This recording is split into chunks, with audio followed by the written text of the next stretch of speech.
Assalamualaikum warahmatullahi wabarakatuh. Bagi pasangan suami istri, kehadiran seorang anak adalah hal yang sangat penting. Bahkan ketika istri sedang hamil, salah satu hal yang menarik perhatian adalah mengetahui jenis kelamin anak, apakah perempuan atau laki-laki. Ternyata, jenis kelamin bayi bisa ditentukan sesuai keinginan. Bagaimana caranya? Apakah ini sesuai dengan penjelasan Al-Quran?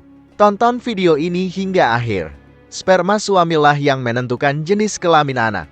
Beberapa orang mungkin percaya bahwa jenis kelamin anak ditentukan oleh sel-sel dari sang ibu. Namun, penelitian menolak anggapan tersebut. Sperma dari pria adalah yang menentukan jenis kelamin pada anak. Selain menjelaskan keajaiban penciptaan manusia yang bermula dari penyatuan sel telur ibu dan sperma ayah, proses penggabungan kedua sel ini membentuk janin. Penting untuk diketahui bahwa sel telur perempuan hanya mengandung kromosom X, sedangkan sperma laki-laki mengandung dua jenis kromosom, yaitu X dan Y. Kromosom inilah yang menjadi penentu utama jenis kelamin anak. 2 dari 46 kromosom yang menentukan bentuk seorang manusia dikenal sebagai kromosom kelamin. Kromosom-kromosom ini disebut X dan Y. Jenis kelamin, apakah laki-laki atau perempuan, ditentukan oleh kromosom yang ditransfer, entah itu X atau Y. Kromosom Y mengandung gen-gen yang mengatur sifat-sifat kelelakian, sementara kromosom X dalam sel telur ibu membawa gen-gen yang mengatur sifat-sifat kewanitaan. Proses pembentukan janin dimulai dengan penyatuan silang salah satu kromosom dari pria dan wanita. Wanita membawa kromosom X, sementara sel sperma pria menghasilkan dua jenis sel yang berbeda, satu dengan kromosom X dan yang lainnya dengan kromosom Y. Ketika terjadi pembuahan, jika sperma yang membawa kromosom X bersatu dengan sel telur yang juga membawa kromosom X, anak yang lahir akan menjadi perempuan. Sebaliknya, jika sel sperma yang membawa kromosom Y membuahi sel telur, anak yang lahir akan menjadi laki-laki. Al-Quran menjelaskan tentang penentuan jenis kelamin anak. Para ilmuwan telah mengungkap fakta ilmiah mengenai penentuan jenis kelamin anak, tetapi sebelum temuan ilmiah tersebut, Al-Quran telah lebih dulu menjelaskan proses penciptaan manusia, termasuk hal yang menentukan jenis kelamin janin.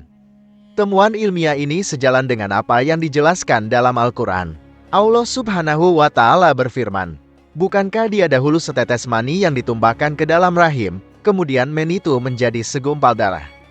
Lalu Allah menciptakannya dan menyempurnakannya, lalu Allah menjadikan daripadanya sepasang laki-laki dan perempuan." Al-Quran, Surah Al-Qiyamah, ayat 37-39. Ayat ini menjelaskan bahwa sejumlah kecil sperma berasal dari laki-laki, menunjukkan bahwa sperma laki-laki memiliki pengaruh yang kuat dalam menentukan jenis kelamin. Terdapat juga ayat lain yang menegaskan fakta ilmiah tentang jenis kelamin anak-anak yang lebih dipengaruhi oleh sel sperma pria daripada sel wanita. Allah Subhanahu wa Ta'ala berfirman, "Dialah yang menciptakan berpasang-pasangan, laki-laki dan perempuan, dari air mani apabila dipancarkan." Al-Quran, Surah An-Najm, ayat 45-46.